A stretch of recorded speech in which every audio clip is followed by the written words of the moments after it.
دن ہوتے ہیں، تجدید عہد کے دن ہوتے ہیں، اسلام کو سمجھنے کے دن ہوتے ہیں، اور انسان کو امام حسین علیہ السلام کے ساتھ جڑنے کے لیے یہ دن ہمارے لیے جو اللہ تعالیٰ نے ہمارے لیے ایک ہدایت کا رستہ رکھا ہے۔ یقیناً کربلا حق و باطل کے اندر تفریق کرنے کا نام ہے، کربلا درسگاہ ہے،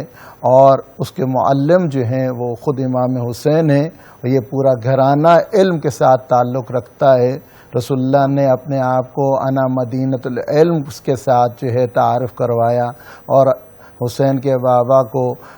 باب مدینۃ العلم کہا ہے۔ تو یہ پورا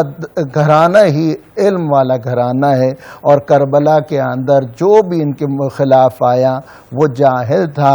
اور جہالت کو مٹانے کے لیے امام حسین علیہ السلام نے اس وقت جو ہے اپنی جان کا نذرانہ پیش کیا، تاکہ لوگ جو ہے خواب خرگوش کے اندر جو ہیں وہ سوئے ہوئے ہیں، اور ان کو جھنجھوڑا جائے، ان کو اٹھایا جائے کہ اسلام کے اوپر سخت مرحلہ ہے۔ 1,24,000 انبیاء کی محنت رائے گاں جا رہی ہے، رسول اللہ کی محنت رائے گاں جا رہی ہے، اصحاب کی محنت رائے گاں جا رہی ہے۔ تو یہاں پہ امام حسین علیہ السلام نے ایک طویل عرصے تک جو ہے لوگوں کو اپنے خطبات کے ذریعے، اپنے خطوط کے ذریعے ان کے پاس جا کے بھی سفر کر کے، یہاں تک کہ کتنا عرصہ مینا کے اندر خانہ کعبہ کے پاس جب حاجی کرنے جاتا ہے تو وہ اسلام کا ایک بہت بڑا اجتماع ہوتا ہے، ہاں تو دنیا سے وہاں پہ لوگ آتے ہیں، تو باقاعدہ وہاں جا کے امام نے خطبات ارشاد فرمائے، تاکہ انہیں بتایا جائے کہ رسول اللہ صلی اللہ علیہ وآلہ وسلم کی تعلیمات کو روندا جا رہا ہے، حلال محمد کو حرام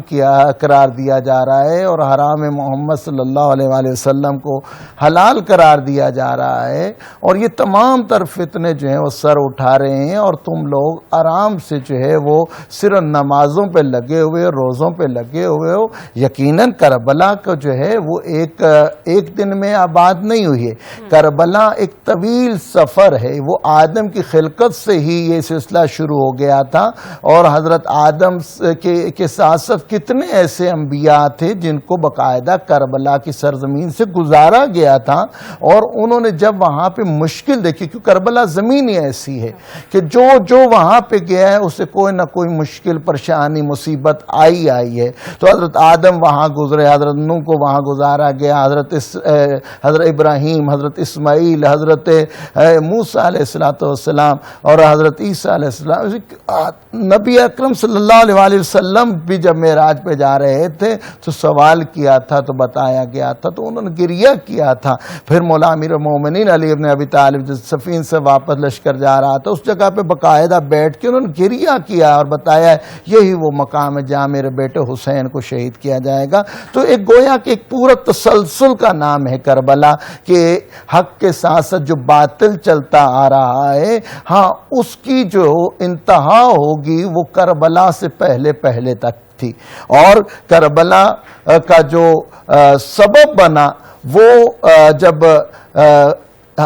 جو حاکم شام حضرت معاویہ جب اس دنیا سے رخصت ہوئے تو اس وقت فوراً سے یزید نے ایک جو ہے وہ سفیر جو ہے وہ مدینہ کے لیے روانہ کیا، ہاں، اور جب مروان وہاں سے نکلا اور اس نے سیدھا، جبکہ معاویہ نے منع کیا تھا کہ یزید 4 لوگوں سے بیعت نہ لینا، ان میں سے سر فہرست امام حسین علیہ السلام تھے، کہ اگر تو ان سے بیعت لے گا نہ وہ تم سے ڈریں گے، نہ وہ بکیں گے، وہ قتل ہو جائیں گے، تمہیں کوئی فائدہ نہیں ہوگا۔ لیکن سب سے پہلا اس نے جو کام کیا تھا وہ 6 دن پہلے وفات ہے، تو 6 دن کا ہی سفر ہے مدینہ پہنچنے کا، تو وہاں پہ یہ رات کی تاریکی میں پہنچا تھا، تو وہاں پہ ولید جو حاکم مدینہ تھا اس کے پاس گیا اور کہا کہ امام حسین علیہ السلام کو بلاؤ، اور مشروط یعنی کسی بھی شروط کے علاوہ سیدھی بیعت طلب کرو، اور اگر بیعت نہیں کرتے ہیں تو ان کو یہیں پہ قتل کر دیا جائے گا۔ تو یہاں پہ رات کے اندھیرے میں انہوں نے پیغام بھیجا، مولا حسین علیہ السلام اپنے باوفا ساتھیوں کے ساتھ وہاں پہ پہنچے، تو وہاں پہ جیسے ہی کہا کہ تم یزید کی بیعت کر لو، تو امام حسین علیہ السلام نے یہاں پہ انا للہ و انا الیہ راجعون پڑھا اور کہا کہ مثلی لا یبایع مثلا، کہ مجھ حسین جیسا اس یزید جیسے کی کبھی بیعت نہیں کر سکتا۔ امام حسین کا جملہ قیمتی جملہ ہے، اور امام حسین کہہ سکتے تھے میں حسین ابن علی اس یزید بن معاویہ کی بیعت نہیں کر سکتا، بلکہ امام نے کہا مجھ جیسا، یعنی بتا دیا قیامت تک کا ہمیں درس دے دیا کہ کردار حسینی رکھنے والا کردار یزیدیت کو کبھی بھی اپنائے گا نہیں، اس کے خلاف کھڑا ہوگا، اس کے خلاف آواز حق بلند کرے گا، کبھی بھی ظالم کے سامنے سر نگو نہیں کرے گا۔ یہاں امام حسین علیہ السلام نے کہا کہ تم بیعت لینا چاہتا ہے اور میری حیثیت ایسی ہے کہ تم رات میں لوگ بیعت نہیں لے سکتے، لوگوں کے سامنے گویا کہ ان کو مہلت دے رہے ہیں کہ ابھی بھی سوچ لو۔ امام نے صبح کا انتظار نہیں کیا، بلکہ رسول خدا کی قبر مبارک پر گئے، وہاں جا کے کہا نانا تیری امت مجھے تیرے پاس نہیں رہنے دیتی، میرا آخری سلام قبول کیجیے، اور گریہ کیا۔ روایات ہے کہ سخت تھا نبی کی قبر کو مولا حسین کا الوداع کہنا، اور وہ مدینہ جہاں پہ نانا رسول کی اتنی یادیں ہیں، بابا علی کی اتنی یادیں ہیں، جناب سیدہ کی یادیں ہیں، اور وہی گلیاں تھیں نا جہاں پہ رسول خدا جو ہے کندھوں پہ اٹھا کے جو ہے ان کو لے کے چلا کرتے تھے، اور وہی جگہ ہے جہاں پہ مسجد میں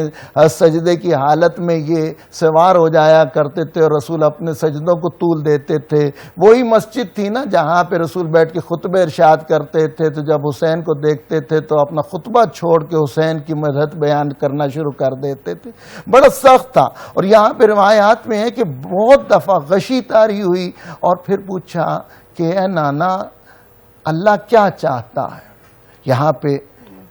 قبر سے آواز آئی کہ ان اللہ یراک قتیلا، اللہ تجھے اپنے راہ میں مقتول دیکھنا چاہتا ہے، اللہ اس کا دین نہیں بچتا۔ 1,24,000 انبیاء کی محنت رائے گاہ چلی جائے گی۔ کہا میں تو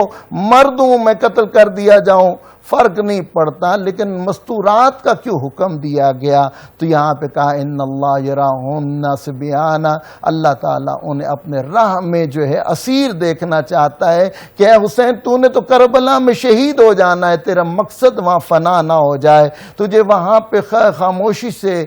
قتل کر کے چھوڑ نہ دیا جائے، بلکہ تیری اس شہادت کو جو ہے وہ دنیا کے سامنے اور جو ہے پیش جو کریں گے وہ یہ اسیران کربلا ہوں گے، جو تیری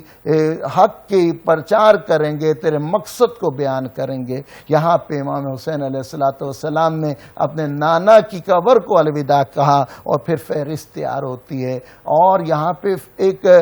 تاریخی حقیقت ہے کہ امام حسین علیہ السلام کوئی معمولی شخصیت نہیں تھے، بلکہ ایک ایسی شخصیت ہیں کہ امام حسین علیہ السلام نواز رسول ہی ایک واحد شخصیت ہے جو قرآن ارض میں موجود ہیں اور اصحاب کساء میں سے تھے۔ پنجتن پاک کی ایک کڑی کہہ لیں یا ایک فرد جو اس قرآن ارض پہ تھا، جس کے فضائل لوگوں نے سنے تھے، رسول کے زبان سے سنے ہوئے تھے، تو وہ بھی موجود تھے، یعنی صحابی بھی موجود تھے، تابعین بھی موجود تھے، تبع تابعین بھی موجود تھے، اور تقریباً سبھی امام حسین علیہ السلام کی عظمت کو جانتے تھے۔ سخت تھا مولا حسین کا مدینہ کو چھوڑنا اور وہاں سے آگے بڑھنا۔